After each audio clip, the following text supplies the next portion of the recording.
Hello friends, welcome to our channel our food our health. మన ఛానల్లో మనం spicy tomato chutney ఎలా ప్రిపేర్ చేసుకోవాలో చెప్పుకోబోతున్నాం. టమాటో చట్నీకి వీడియో ఏమనుకుంటున్నారా? అది కాదండి, ఇది కొంచెం స్పెషల్గా ఉంటుంది. అలాగే ఇన్స్టాంట్గా స్పైసీగా చేసుకుంటున్నాం. మరి ఇక్కడ కనబడుతున్నాయి కదా ఫ్రెష్ రెడ్ టమాటోస్. వీటితో మనం ఒక స్పైసీ టమాటో చట్నీ చేసుకుంటున్నాం. చూసారా మన స్పైసీ టమాటో చట్నీ చూడడానికి ఎంత బాగుందో, దీని టేస్ట్ కూడా అలాగే డబల్గా అదిరిపోతుందండి. మరి ఈ టమాటో చట్నీ ఎలా ప్రిపేర్ చేసుకోవాలంటే, ప్యాన్ తీసుకొని స్టవ్ మీద పెట్టుకుని దాంట్లో కాస్త ఆయిల్ ఎక్కువే పోసుకోవాలి. ఇక్కడ నేను 3 టేబుల్ స్పూన్ ఆయిల్ పోసుకున్నాను. దాంట్లో ఆవాలు జీలకర్ర వేసుకున్నాను. అవి వేగాక సన్నగా తరుక్కున్న పెద్ద సైజు 3 ఉల్లిపాయలు ముక్కలు చేసుకుని అందులో వేసుకున్నాము. అలాగే పచ్చిమిర్చి కాస్త ఎక్కువే తీసుకున్నామండి. స్పైసీ కావాలి కదా, నేను కొంచెం పచ్చిమిర్చి ఎక్కువే తీసుకున్నాను.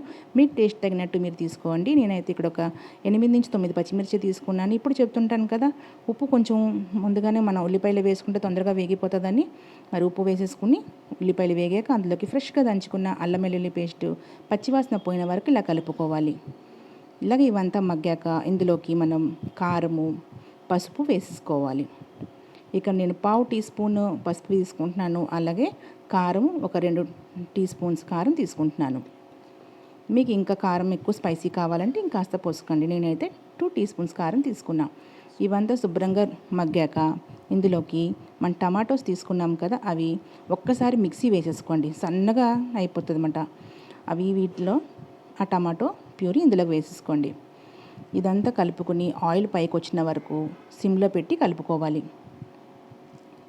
ఇదంతా మగ్గాలి. చూసారా, మగ్గిపోయి ఆయిల్ పైకి వచ్చింది కదా. ఇప్పుడు ఇందులోకి మనం సన్నగా తరుక్కుని పెట్టుకున్న కొత్తిమీర వేసుకోవాలి. ఇదంతా శుభ్రంగా కలిపేసుకోవాలి. ఇది చాలా ఈజీ ప్రాసెస్ అండి. అలాగే చాలా టేస్టీగా ఉంటుంది. మన ఇంట్లో ఏ కాయగూరలు లేనప్పుడు ఇలాగ టమాటో కర్రీ చేసుకుని తింటే దీని దగ్గర ఏ కూరలో ఏమీ అక్కర్లేదండి. వేడి అన్నంలో పెట్టుకుని తింటే దీని టేస్ట్ సూపర్ ఉంటుంది. చిన్నపిల్లలకి పెద్దలకి అందరికీ నచ్చుతుంది. చూసారా, మరి ఈ టేస్టీ టమాటో ఇన్స్టాంట్ కర్రీ మీరు కూడా ప్రిపేర్ చేసుకుని కామెంట్ బాక్స్లో కామెంట్ పెడతారు. Thank you for watching my video.